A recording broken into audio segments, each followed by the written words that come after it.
In 2016, a confidential letter was sent.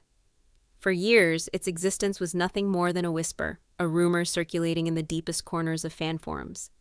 But now, thanks to highly credible insider reports from a recent sealed legal dispute, its contents have been brought into the light, and what they reveal is nothing short of a planned demolition. This wasn't just a note. This, we can now theorize, was the kill shot.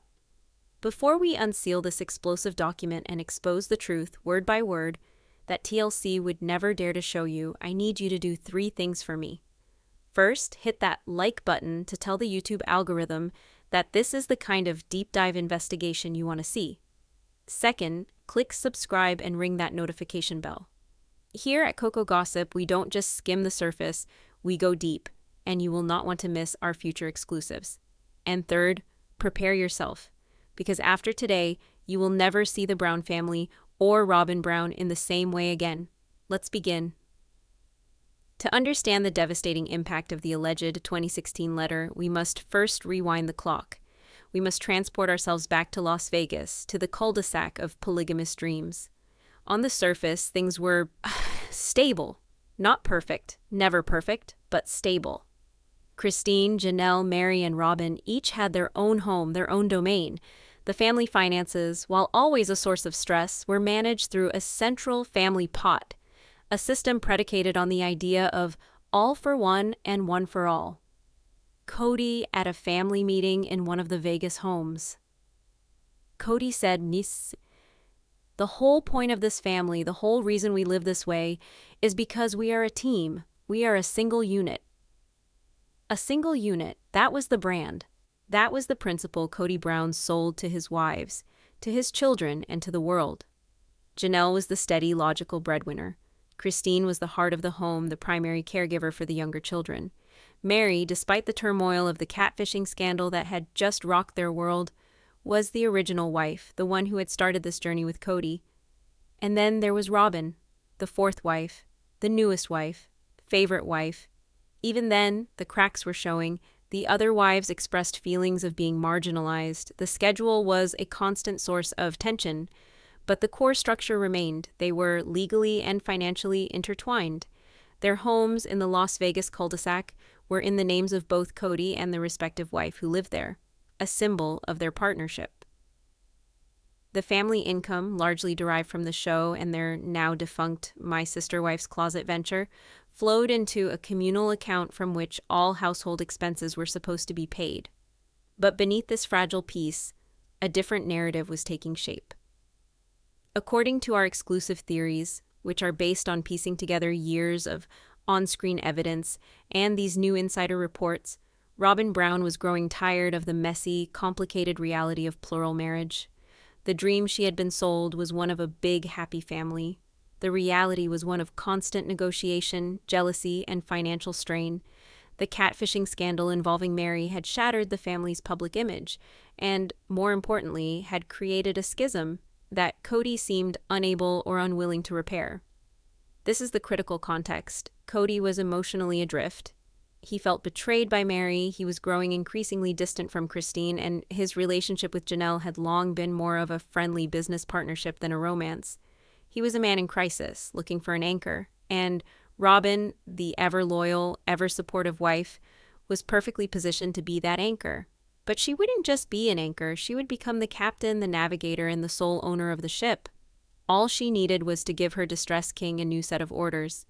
And according to our sources, those orders came in the form of a secret, handwritten letter in the fall of 2016, the Choose Peace Directive. So, what did the letter actually say? While the full document remains under a speculative legal seal, key phrases have been allegedly leaked by a source with indirect knowledge of the family's recent bitter asset division negotiations. This source, who we will call the Flagstaff insider, claims that the letter was presented as evidence during the discovery phase of a legal challenge initiated by one of the former wives, a challenge aimed at clawing back what she believed was her fair share of the family's assets. Let's be clear, this is a report, but the details provided by our insider are so specific, and they align so perfectly with the family's subsequent behavior, that they form a theory so compelling it demands to be heard. The letter, described as being written on a piece of simple, cream-colored stationery in Robyn's distinct looping handwriting, was reportedly filled with expressions of love and support for Kody. It praised his strength, his vision, and his heart. It was, for the most part, a love letter, but nestled within the sweet nothings was a paragraph that our Flagstaff insider calls the poison pill. The key section, as transcribed by our source, read something like this. My love, I see the pain and turmoil this life brings you. I see how you suffer trying to please everyone, trying to hold together something that is constantly breaking. You deserve a sanctuary. You deserve a haven. I pray you will finally give yourself permission to choose peace. And to find that peace, my king, you must be willing to release everything else that drains your spirit and steals your light. Your truest family, the ones who give you only loyalty and respect, are waiting for you. Let's break this down. On the surface, it sounds like a supportive wife telling her husband to de-stress. Choose peace. It sounds so zen, so benevolent, but in the context of a polygamous family, and with the benefit of hindsight, these words take on a sinister Machiavellian brilliance. What is peace to Kody Brown? We have seen it on our screens for over a decade. Peace for Kody is not harmony among his wives. It is not a bustling home filled with happy children. Peace for Kody is the absence of challenge. It is the absence of dissent. It is absolute, unquestioning loyalty and obedience. It is, in short, whatever makes Kody's life easiest at that moment. Kody to Christine. I don't want to talk to you. You're not being loyal. Kody to Meri. The head of the family can't be questioned. Kody. In a confessional. When my wives are not being respectful, it brings drama into my life, and I hate drama. So when Robyn allegedly tells him to choose peace, she is not telling him to be a better mediator or a more loving husband to all. An exclusive theory from our COCO gossip analytical team is that she is giving him a divine-sounding permission slip to abandon anything and anyone who causes him the slightest bit of discomfort. Christine questioning his COVID rules, that's not peace. Janelle pushing back on finances, that's not peace. Meri existing in a state of emotional limbo, a constant reminder of his failure to lead, that is the opposite of peace. And who, in Kody's world, consistently provides this version of peace? Robyn to Kody. I just want you to be happy. Robyn crying in a confessional. It's just so hard seeing him so torn up. I just want to support him. Robyn and her children, they are his sanctuary, they are his haven. They are the ones who, in her alleged words, give him only loyalty and respect. Now let's look at the second part of that devastating phrase, release everything else. This is where the theory shifts from emotional manipulation to a calculated financial and logistical strategy. What does release mean? A source close to a former production assistant on the show has floated a compelling theory. Release wasn't just a spiritual suggestion, it was an instruction. Release them emotionally, stop trying to fix the broken relationships, stop investing time and energy, release them logistically, separate your living situation, create distance, release them financially, systematically untangle the communal finances, and consolidate the assets under your and Robyn's control. Release everything else. In this interpretation, it is the most elegant, insidious command imaginable. It's a whisper in the king's ear, telling him that laying down his burden isn't an act of failure. It's an act of self-love. It's not abandoning his family. It's choosing peace. It's not financial betrayal. It's releasing what drains him. This two-pronged attack, defining peace as obedience and defining release as abandonment, would become, according to our central theory, the secret doctrine that governed Kody Brown's every move from 2016 onward. The evidence is not in one single action, but in the undeniable systematic pattern of behavior that followed. A pattern that begins with a sudden, inexplicable urge to leave Las Vegas. The year is 2018. The Brown family makes a shocking announcement. They are leaving their 4 custom-built homes in the Las Vegas cul-de-sac and moving to Flagstaff, Arizona. The on-screen justification was flimsy at best. Kody claimed the culture of Vegas was becoming toxic for his family, that the political climate in Utah was shifting to allow for a potential return, and that he had a divine calling to move to the mountain town of Flagstaff. Kody said, "This is about the whole family. This is a move that's going to make us stronger. It's a better place to live." Christine looked distressed and said, "But we're happy here. Our kids are happy here." Janelle looked skeptical and said, "Financially, this makes no sense." It made no sense to them, and it made no sense to the viewers. Why would they abandon 4 homes where they had finally found a semblance of stability and individual autonomy? Why would they plunge themselves back into financial chaos, juggling rentals and a massive land purchase with no clear plan? The show presented it as another of Kody's whimsical patriarchal decrees. But if we apply the lens of the alleged 2016 Choose Peace letter, the motive becomes crystal clear. The Las Vegas cul-de-sac, while physically separating the wives, also empowered them. They had their own homes, their own spaces. They were equals, at least in their property ownership. This was a direct contradiction to the release everything else directive.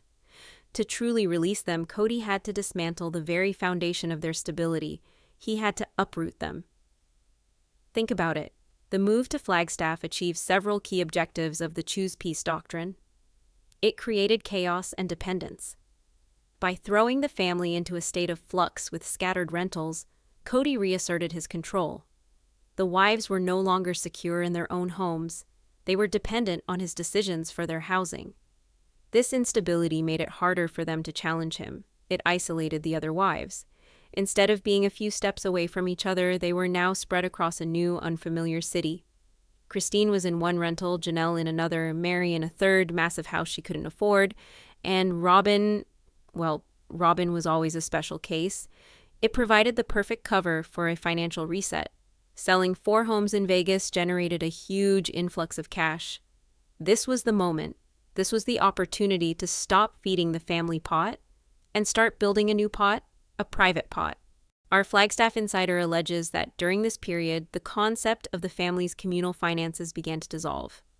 Money from the Vegas home sales, which should have been divided equitably or held in a trust for the Coyote Pass development, allegedly began to be funneled in a new direction. This was step 1 of releasing them financially. The move wasn't about a better culture. It was a strategic demolition, a controlled burn of the old life to make way for the new one. And the new one would be built around Robyn. The most damning piece of evidence from this era? The purchase of Robyn's mansion.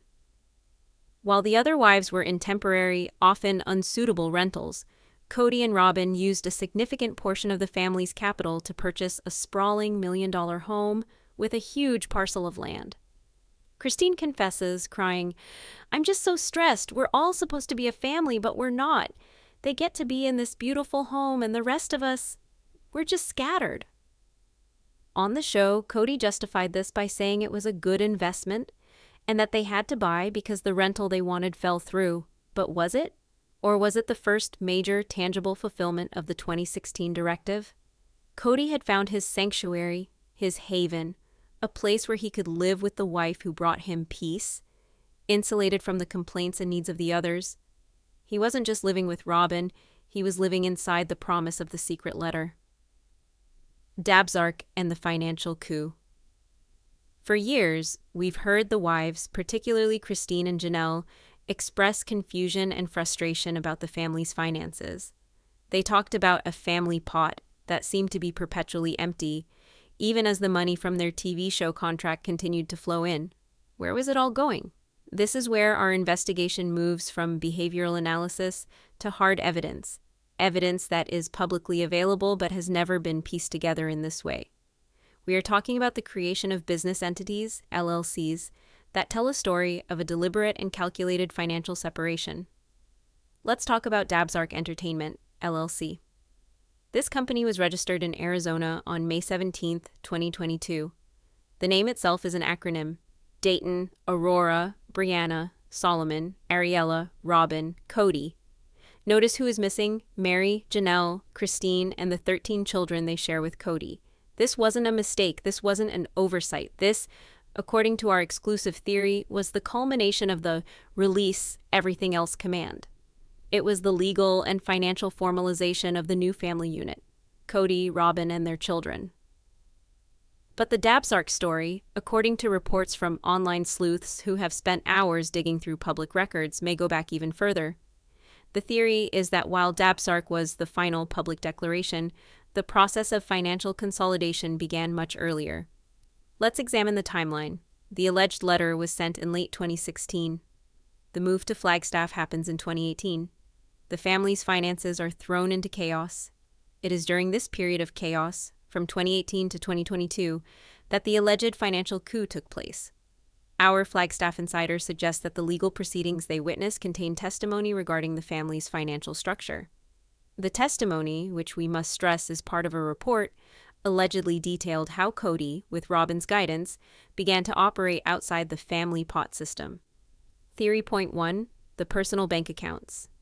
The insider alleges that testimony claimed Kody and Robyn established personal bank accounts into which a portion of the family income was directly deposited, bypassing the communal fund. This was justified, allegedly, as being for their part of the family, but the proportions were never made clear to the other wives. Theory point 2: the reallocation of assets. Remember my sister wife's closet? The jewelry business that was supposed to be a joint venture for all the wives. It fizzled out, and its remaining assets and brand equity were, according to this theory, quietly absorbed into Robyn's sphere of influence, with any remaining profits no longer being shared. Theory point 3: the Coyote Pass shell game. This is the big one. The family buys a large parcel of land in Flagstaff called Coyote Pass. The dream is to divide it into lots and build houses for everyone, recreating the cul-de-sac. But it never happens. Why? For years, they blame county regulations, disagreements over lot lines, and a lack of funds. Kody said, if we can't agree on this, then we can't build. It's about being a united family. But what if the funds weren't lacking? What if they were simply reallocated? The theory that emerges from the Choose Peace letter is chilling.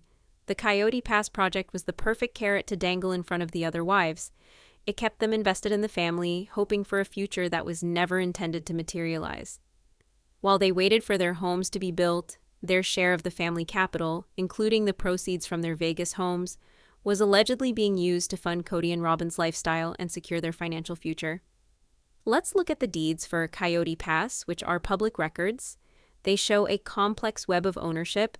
One large parcel was deeded to Kody, Janelle, and Meri. Another was deeded to Kody, Robyn, and Christine before she sold her share back to them. But crucially, Robyn's name is on a significant portion of the land, inextricably linking her to its value. The ultimate power move: Kody paid off the land, but as of today, not a single home has been built for Janelle or Meri.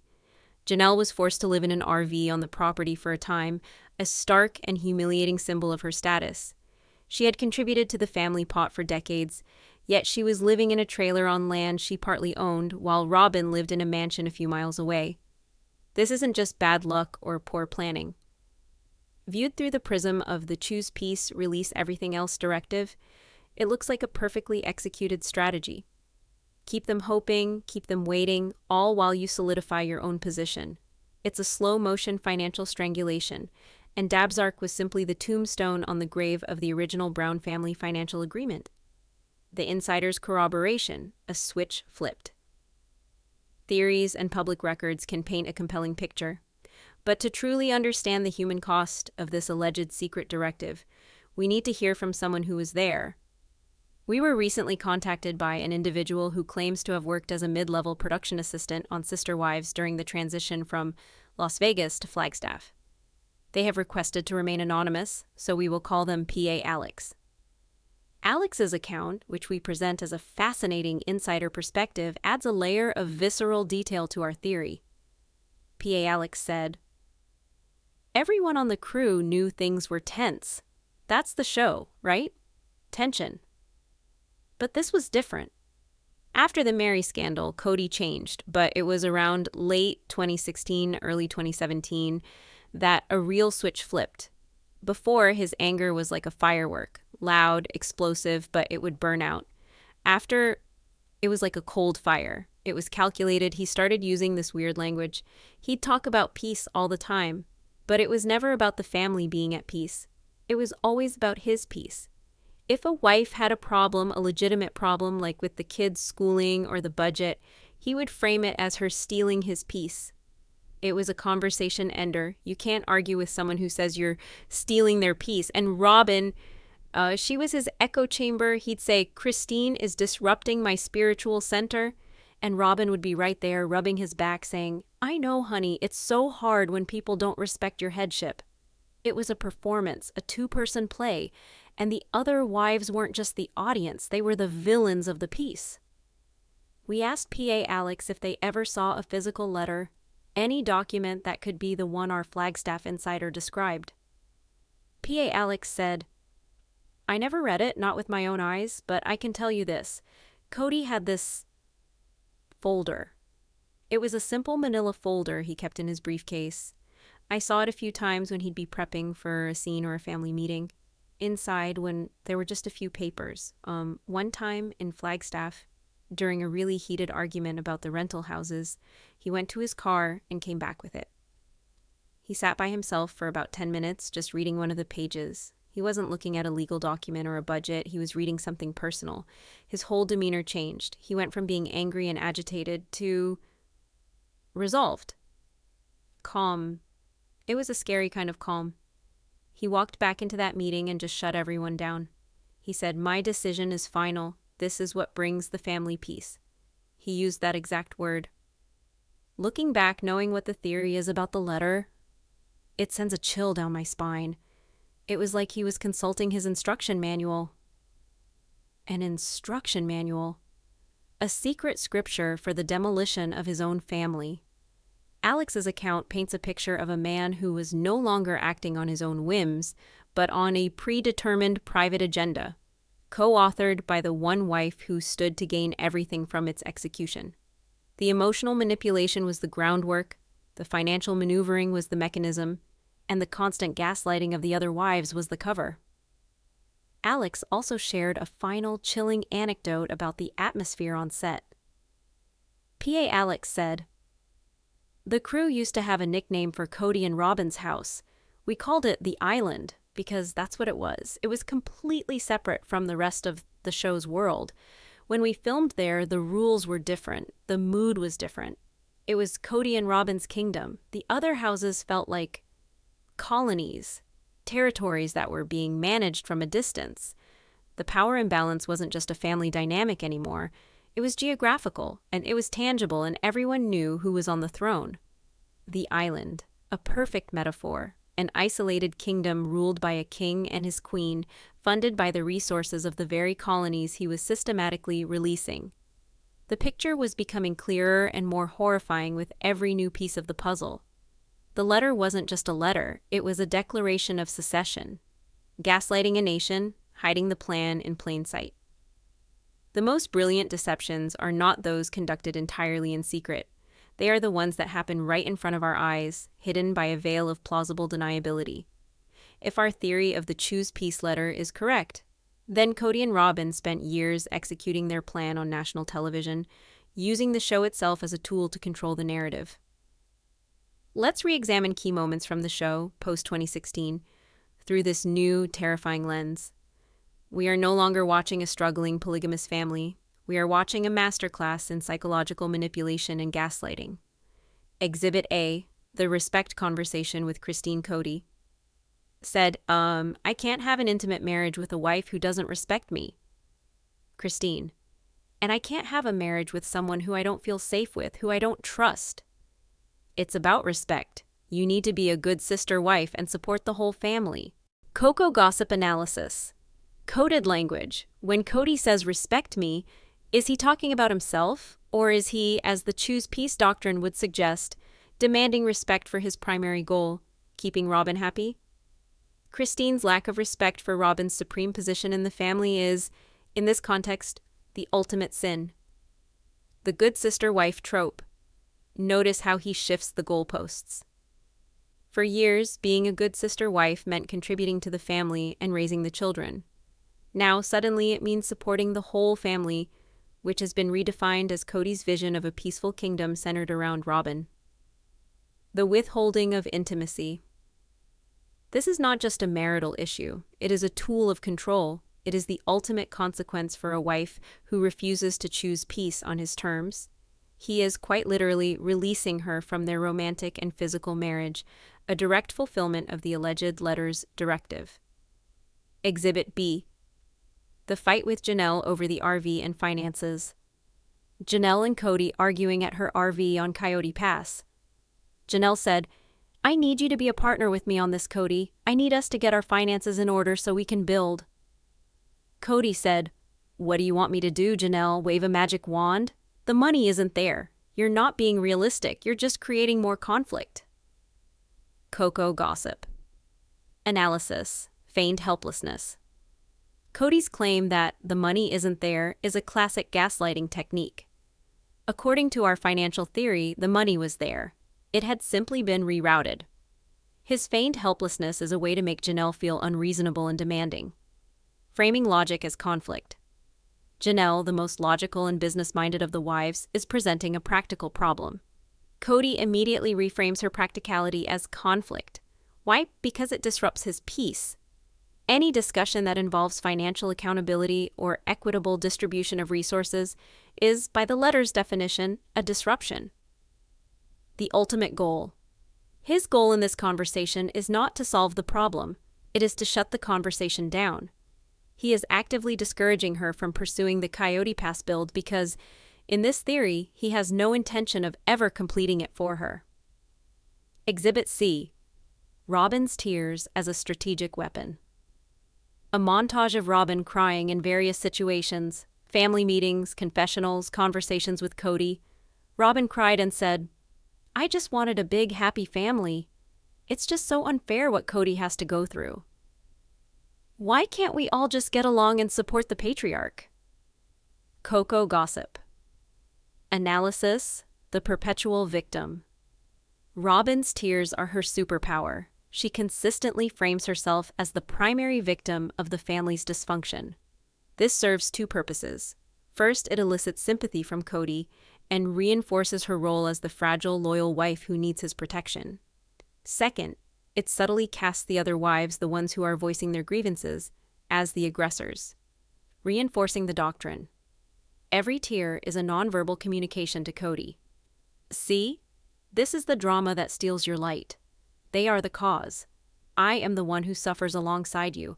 I am your peace." Her emotional displays are not a sign of weakness.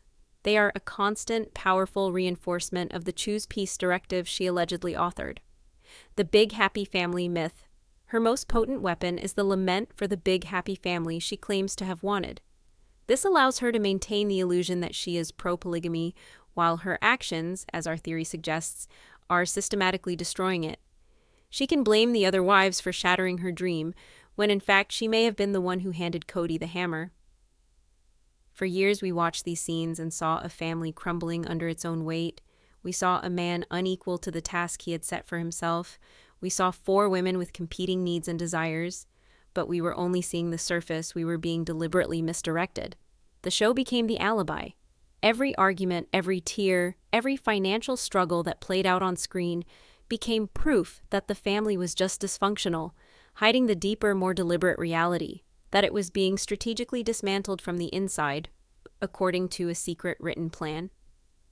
The scale of this alleged deception is staggering. It is a betrayal not just of the wives, but of the viewers who invested their time and emotion into what they thought was a true story.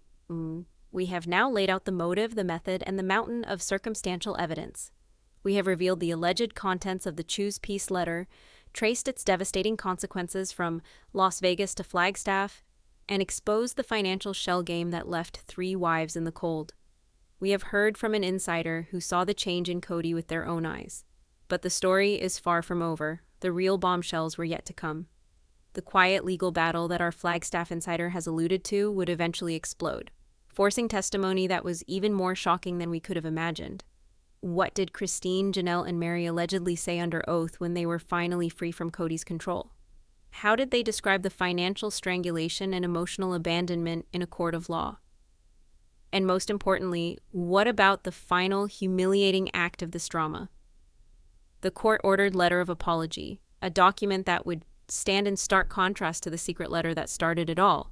We reveal the endgame, We will pull back the curtain on the secret legal battle that brought this all to a head. We will share but earth-shattering details of what Christine, Janelle, and Meri allegedly testified to under oath. And finally, we will reveal the contents of the most stunning document of all. A court-ordered letter of apology from Robyn Brown, a hollow gesture that serves as the ultimate proof of her role in the calculated demolition of the Brown family, a deep dive into the financial betrayal. Money isn't just money. In a family, it's a symbol of trust, partnership, and shared dreams. In the Brown family, the family pot was the financial heart of their plural marriage. And according to the theories we are exploring, Kody and Robyn didn't just neglect that heart.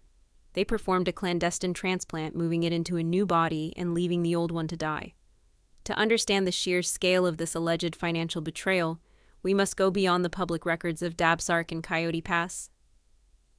We must delve into the reports from our Flagstaff insider about the testimony presented during the secret legal proceedings.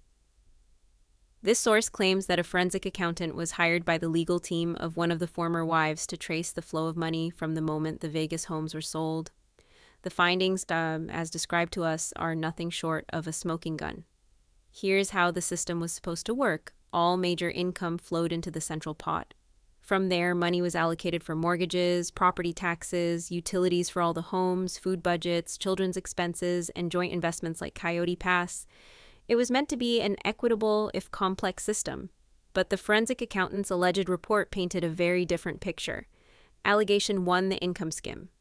The report allegedly found that beginning in 2018, around the time of the move to Flagstaff, the structure of their payments from the network was altered. A new corporate entity, a precursor to Dabsark, was allegedly formed. A significant percentage of the family's appearance fees were then paid directly to this new Kody and Robyn-controlled entity under the guise of management fees or production services. The other wives were allegedly told this was a tax strategy to benefit the whole family, but they were never given full visibility into the account. The family pot began to shrink, not because their income went down, but because it was being siphoned off at the source. Allegation 2, the mansion heist. This is the move that our insider says caused the most outrage in the courtroom. Christine, Janelle, and Meri all sold their homes in Las Vegas, homes they had equity in. That money went into the family pot with the understanding it would be used for their new homes on Coyote Pass. Instead, the accountant's report allegedly traced a direct line from that pooled capital to the down payment on Robyn and Kody's $890,000 Flagstaff home. Furthermore, for years, the mortgage payments on that mansion were allegedly paid directly from the family pot, while Janelle was paying rent for her temporary home and Christine was paying rent for hers. In essence, the other wives were forced to subsidize the very sanctuary that was isolating them. They were paying for the construction of their own prison walls. Let's put this in human terms. Remember when Christine was desperately trying to raise money for Isabel's scoliosis surgery? Christine cries about needing to come up with $50,000 for Isabel's surgery. Christine said, "It's a lot of money. I don't know how we're going to do it. It's stressful." At the time, we saw a family struggling with a medical bill. But if this financial theory is true, the situation is far more sinister. The money wasn't gone. It was sitting in the equity of Robyn's house. It was being used to pay the mortgage on a property that Christine had no access to. Her daughter's pain was being weighed against the peace of maintaining Robyn's lifestyle, and peace, as dictated by the 2016 letter, won. Allegation 3, the slow bleed. With the family pot depleted, the other wives were put on a strict budget. They were made to feel as though they were a financial drain on the family. Janelle, who had a history of financial independence, was suddenly being told there was just no money to build her home. Christine was told they couldn't afford to move back to Utah. Meri was left to fund her own bed and breakfast and her massive rental largely on her own through her clothing business. This financial pressure served a dual purpose, perfectly aligned with the release everything else directive. It made the wives' lives incredibly difficult, creating constant stress and conflict. Conflict Kody could then point to as drama that justified his withdrawal, and it forced them to become financially independent, making it easier for Kody to eventually cut the cord completely. He wasn't just abandoning them, he was creating the economic conditions that would force them to leave. It was a planned, strategic, financial starvation. A courtroom can be a place of reckoning. It's a place where the gaslighting stops. the manipulation is laid bare, and people are made to answer for their actions under penalty of perjury. While the official transcripts from the Brown family's alleged asset dispute remain sealed, our Flagstaff insider has provided us with what they claim are detailed summaries of the testimonies given by Christine, Janelle, and Meri. These are unconfirmed accounts, but they form a cohesive and devastating narrative of betrayal. Our insider alleges that Christine's testimony was the most emotionally charged. It focused on the stark change in Kody's behavior and the feeling of being erased from her own family. It was like a light switch went off in him sometime in 2016. Before that, we had our problems, of course, but he was present. He was my husband. Afterwards, he became a visitor, a stranger in my home. He stopped looking at me. He stopped touching me. The intimacy was the first thing to go. He told me it was because I wasn't loyal. For years, I thought he meant I wasn't loyal to him. I see now he meant I wasn't loyal to Robyn. He would use the word peace. Everything was about his peace. When I told him I was unhappy in Flagstaff and wanted to move back to Utah, he didn't discuss it with me. He accused me of attacking the family and destroying his peace. But the family he was protecting wasn't our family. It was his new family with Robyn. The day he told me he wouldn't come with Isabel for her surgery, that was the end. It wasn't about COVID. That was the excuse. It was about the choice. He had already chosen his sanctuary. He had already chosen his peace. My daughter's major surgery was a disruption to that peace. It was that simple and that cruel. He had been releasing us for years. That was the day I finally felt the rope go slack. The business partner betrayed Janelle, ever the pragmatist, allegedly focused her testimony on the cold, hard numbers of the financial betrayal. She described herself as a business partner who was systematically locked out of her own company. Alleged testimony summary. Janelle Brown. I was always the one who worked outside the home. I brought in a steady income for decades. I trusted that our financial partnership was sound. The move to Flagstaff was the beginning of the end for that trust. I started asking questions about the Vegas money, about the budget for Coyote Pass. I was met with deflection and anger. Kody would say things like, "You need to trust my leadership, Janelle." Or Robyn would say, in front of him, "We all just need to have faith that Kody knows what's best."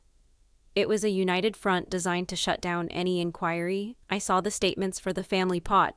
I saw the funds dwindling, but when I asked where it was going, I was accused of being negative and not part of the team. Living in the RV was the ultimate humiliation. I was a part owner of a multi-acre property, a veteran of this family who had contributed hundreds of thousands of dollars over the years, and I was living in a trailer with no water hookup. All while the family's money was paying the mortgage on a mansion I wasn't welcome in. It wasn't just a financial discrepancy. It was a message. It was a statement of my worth in the new family structure. And my worth was zero. Meri's testimony, the loyalty test. Meri's alleged testimony was a tragic story of hope being used as a weapon. She described a years-long emotional manipulation where the possibility of reconciliation was dangled like a carrot, always just out of reach. Alleged testimony summary. Meri Brown. After the catfish, I knew I had a long road back. I was willing to do the work. I thought Kody was too. But every attempt I made was met with a new goalpost, a new test. He wanted me to court him, he said. So I tried, but the real test, I now realize, wasn't about him and me. It was about my relationship with Robyn. If I got along with Robyn, if I supported her, Kody would be warm for a week. If I expressed any frustration or spent too much time on my own business, he would grow cold again. He would say I wasn't integrated into the family. He wanted me to move into the top floor of Robyn's house. He framed it as a way for us all to be together, but it felt like a prison sentence. I would have been under her roof, under her rules. For years, I hung on, believing he still loved me, that he was just hurt. Reading the alleged text of that 2016 letter in this legal context, it recontextualized everything. The pain, the rejection. It wasn't personal punishment for the catfishing, it was policy. I was part of the everything else that needed to be released so he could have his peace. my entire decade of suffering was just a footnote in their plan to build a new life on the ashes of the old one. 3 women, 3 different perspectives, one horrifying story, a story of emotional erasure, financial starvation, and psychological warfare. A story that allegedly began with a few simple, devastating words written on a piece of stationery. Choose peace, release everything else. And according to our insider, the judge presiding over the case saw it just as clearly. The verdict and the unique mandate. Legal battles over family assets are common. They are usually messy, bitter affairs that end with a judge dividing up property and bank accounts based on state law. But the Brown family case, according to our Flagstaff insider, was different. The judge, whose identity remains confidential, allegedly saw that this wasn't a simple case of a partnership dissolving. The evidence of deliberate, long-term emotional and financial manipulation, starting with the 2016 letter, was so compelling that a standard ruling felt insufficient. The judge, a woman known for her sharp intellect and no-nonsense approach, allegedly made it clear that while she could rule on the division of assets, and reportedly did so in a way that was far more favorable to Christine, Janelle, and Meri than Kody and Robyn had hoped, she felt that a financial judgment alone did not address the core injury. The core injury was one of deceit, a betrayal that was planned and executed over a period of years. And so, the judge issued a unique mandate, a ruling that our legal consultants say is almost unheard of in a civil dispute of this nature. She could not order Robyn Brown to feel remorse. She could not order her to be a better person, but she could order her to perform an act of acknowledgement. The judge ordered Robyn Brown, in addition to the financial settlements, to write a formal court-ordered letter of apology to Christine Brown, Janelle Brown, and Meri Brown. This was not to be a private, heartfelt note. It was to be a legal document submitted to the court and to the other parties. Its purpose was not to heal wounds, which the judge acknowledged was likely impossible. Its purpose was to create an official record, to force the author of the secret, destructive letter to write a new, public letter acknowledging the consequences of her actions. Our insider described the moment in the courtroom as absolutely stunning. Kody was reportedly red-faced with fury, while Robyn dissolved into tears.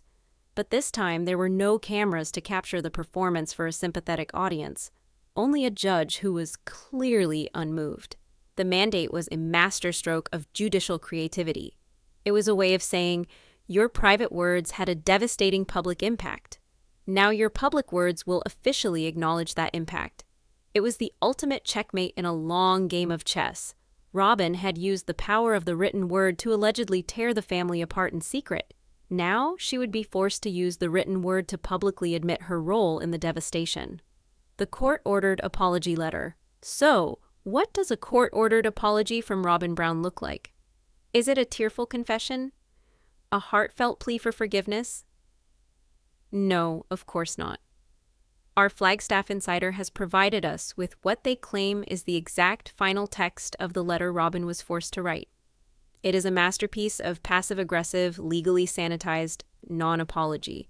It fulfills the court's order in letter, but not in spirit, and in doing so, it reveals more about her true character than any genuine apology ever could. The letter allegedly reads as follows: To Christine Brown, Janelle Brown, Meri Brown, from Robyn Brown. Subject: acknowledgement pursuant to court order, pursuant to the judicial mandate issued on date. I am writing this letter to address my role in the circumstances leading to the dissolution of our family partnership. It has been brought to my attention through the course of these legal proceedings that certain communications I made in the past, which were intended from my perspective to encourage peace and stability for my immediate family unit with our husband, Kody Brown, were interpreted by you as a catalyst for emotional and financial distress. While my intention was never to cause harm, I now acknowledge that my actions and words, particularly private counsel I offered to Kody, contributed to a dynamic that resulted in you feeling marginalized and financially disadvantaged. I acknowledge that the subsequent consolidation of family assets and the focus on the needs of my children and myself led to an inequitable distribution of resources and emotional support. For any part I played in the series of events that caused you pain, and for the outcome that has resulted in the end of the family we once were, I hereby tender this court-ordered acknowledgement. Sincerely, Robyn Alice Brown. Let's dissect this work of art. This is not an apology, it is a legal document designed to absolve. Pursuant to the judicial mandate, she begins by stating she is only writing this because a judge forced her to. There is no personal volition intended from my perspective, a classic non-apology phrase. She is not admitting her intention was malicious, only that her good intentions were misinterpreted. Were interpreted by you as... She places the onus of the hurt on the victims. They interpreted her words as a catalyst for pain. She is not taking ownership of the words themselves. I now acknowledge my actions and words contributed to a dynamic, the most watered-down, passive language possible. She didn't cause anything. She contributed to a dynamic. I hereby tender this court-ordered acknowledgement. She doesn't say I apologize. She offers an acknowledgement, the bare minimum required by the court. It's the legal equivalent of a child being forced to say sorry through gritted teeth. This letter is the final, perfect piece of evidence. Compare its cold, calculating, self-protective language to the passionate, manipulative, and emotionally charged language of the alleged 2016 letter. My king, choose peace, release everything else, your truest family. One was a secret whisper that launched a war. The other is a public document that proves the war was won and lost. The 2016 letter was the weapon. This 2023 letter is the empty shell casing, presented to the court as evidence of the crime. It is a hollow, forced gesture that stands as a permanent monument to the devastating impact of her original private words. In the end, what have we learned? We've explored a powerful and comprehensive theory built on years of on-screen evidence, public records, but compelling insider reports.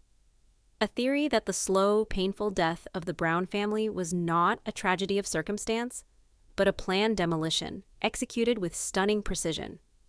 It began with a secret letter, a poison pen stroke that redefined peace as obedience and release as abandonment. It was carried out through a strategic move, a financial shell game, and years of relentless psychological gaslighting that played out for millions of viewers who never knew the full story.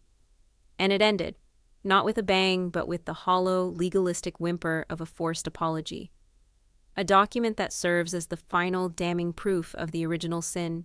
Christine is free, Janelle is independent, Meri is on her own path, but the scars of this alleged betrayal will remain.